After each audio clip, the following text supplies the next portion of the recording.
Hello student, welcome my YouTube channel physics classes bye Nikhil Sharma. तो आज का टॉपिक लेकर के आए हैं हम गॉस की प्रमेय, जो कि इस बोर्ड एग्जाम की सीरीज में वेरी इंपॉर्टेंट टॉपिक है।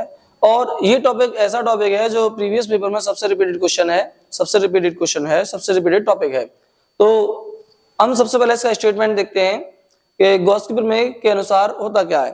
तो गॉस की प्रमेय के अनुसार किसी बंद पृष्ठ से गुजरने वाला कुल वैद्युत फ्लक्स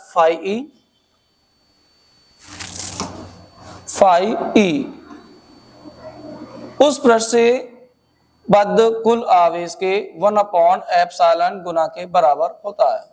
तो ये हमारी एक बुक वाली डेफिनेशन है जो हमने आज देखी, और इसे हम इस टाइप से भी कह सकते हैं, और इसे हम we can say that otherwise किसी बंद पृष्ठ से गुजरने वाला कुल वैद्युत फ्लक्स उससे बद्ध कुल आवेश तथा वैद्युतशीलता के अनुपात के बराबर होता है। तो आवेश तथा वैद्युतशीलता के अनुपात को गॉस वैद्युत फ्लक्स कहते हैं। यही गॉस की प्रमेय, इसे हम इस टाइप से भी कह सकते हैं। तो ये इसकी एक शॉर्ट टाइप की डेफिनेशन है। तो इसे हम प्रूफ करते हैं। तो प्रूफ करने के लिए हम क्या करते हैं, सबसे पहले हमारे पास एक प्लस क्यू आवेश है जो कि किसी बिंदु O पर रखा हुआ है। तो किसी बिंदु O पर हमारे पास क्या है, एक प्लस क्यू आवेश है। तो प्लस क्यू आवेश जो है हमारे पास किसी बिंदु O पर है, जिससे r दूरी पर एक सूक्ष्म खंड माना है हमने। क्या माना है? सूक्ष्म खंड। सूक्ष्म खंड हो गया हमारे पास dA। तो इसके चारों एक r त्रिज्या का वृत्त मान लेते हैं या वृत्ताकार पृष्ठ मान लेते हैं। और सूक्ष्म खंड से जो हमारे पास dA है, ये हमारे पास dA वेक्टर है जो हमने एक लंब डाला, ये कहलाएगा क्षेत्रफल सदिश। तो क्षेत्रफल सदिश dA वेक्टर की दिशा बाहर की ओर है, प्लस क्यू आवेश के कारण वैद्युत क्षेत्र की दिशा भी बाहर की ओर है। प्लस क्यू आवेश के कारण वैद्युत क्षेत्र की दिशा बाहर की ओर, यानी दोनों एक ही दिशा में है। जब दोनों एक ही दिशा में होंगे तो दोनों के बीच का कोण क्या होगा? 0 डिग्री।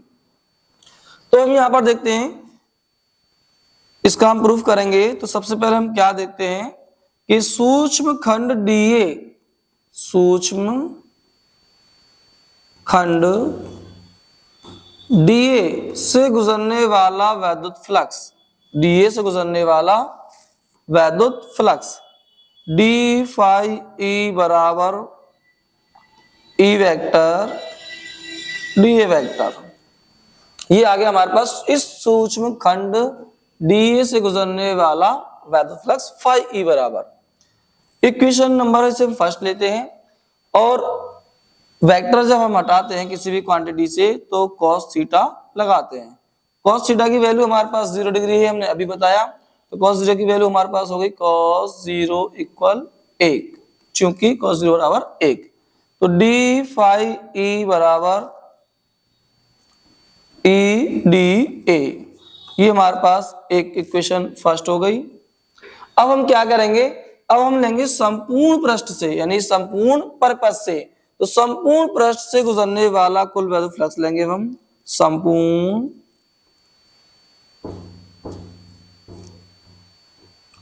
पृष्ठ से गुजरने वाला कुल वैद्युत फ्लक्स, संपूर्ण के लिए हम लेंगे समाकलन d फाई e, समाकलन e d a। तो यहां पर जब हम समाकलन करते हैं तो समाकलन की वैल्यू क्या आ जाती है? समाकलन d फाई की वैल्यू होती है फाई e, बिकॉज समाकलन d फाई अगर इसके पीछे कुछ भी नहीं तो इसे क्या मानते हैं? 1 मान देते हैं। और 1 की वैल्यू जो हमारे पास क्या आती है, उसका जो बेस है हमारे पास फाई e, वही आएगा।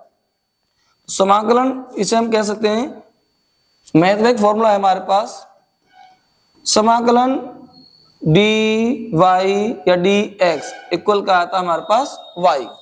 तो इसका जो हमारे पास बेस है फाई e, तो हमारे पास वही आएगा। सेकंड, इसके इक्वल हम देखते हैं समाकलन e dA। तो e हमारे पास कांस्टेंट है, समाकलन dA की वैल्यू हमारे पास ये संपूर्ण परपथ का क्षेत्रफल, यानी कि संपूर्ण पृष्ठ का क्षेत्रफल। तो चूंकि हम जानते हैं संपूर्ण पृष्ठ का क्षेत्रफल होता है dA इक्वल 4 पाई r स्क्वायर। तो हम यहाँ पर इसकी वैल्यू पुट कर देते हैं, a इंटू समाकलन d की वैल्यू 4 पाई r स्क्वायर। इक्वेशन नंबर हम सेकंड मान लेते हैं, इक्वेशन नंबर सेकंड। तो ये हमारे पास इक्वेशन नंबर सेकंड आ जाती है, equation number second.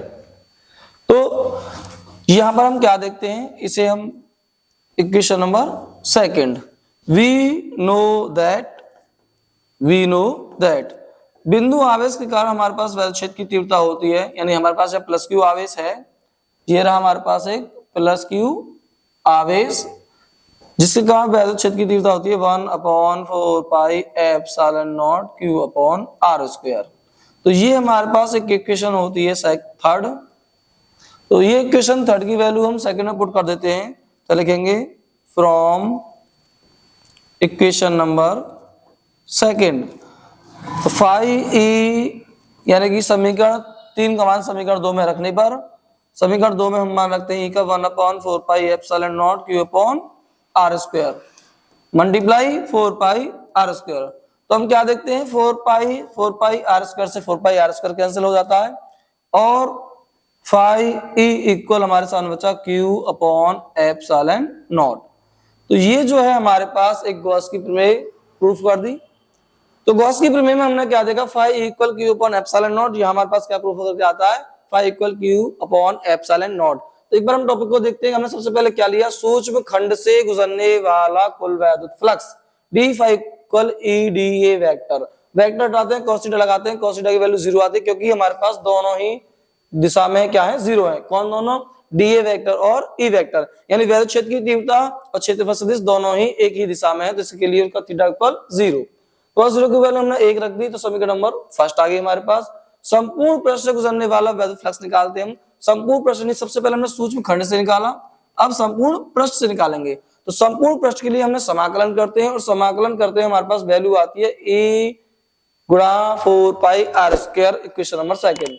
We know that E equal 1/4 pi epsilon not Q upon R square, बिंदु आवेश के कारण वैद्युत क्षेत्र की तीव्रता है, जिसकी वैल्यू यहां पर पुट करने पर 4 पाई से 4 पाई आर स्क्वायर से R square Q upon epsilon naught बचा हमारे पास। तो phi equal Q upon epsilon naught, जो हमारे पास गॉस की प्रमेय ये सिद्ध हो गई। तो मिलते हैं नेक्स्ट वीडियो में स्टूडेंट। तो ये वीडियो आपको पसंद आए तो चैनल को सब्सक्राइब कीजिएगा एंड वीडियो को शेयर कीजिएगा और लाइक कीजिएगा।